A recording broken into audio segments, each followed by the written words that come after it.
ये मेरा छोटा भाई है।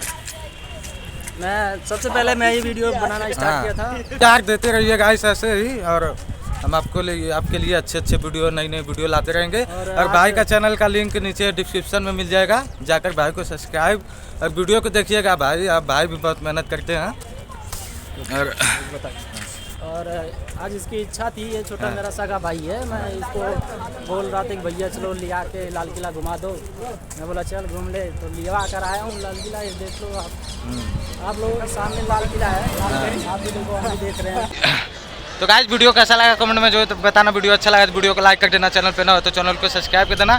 फिर मिलते हैं नेक्स्ट ब्लॉग में इसके अंदर जा करके। तो तब तक के लिए बाय बाय।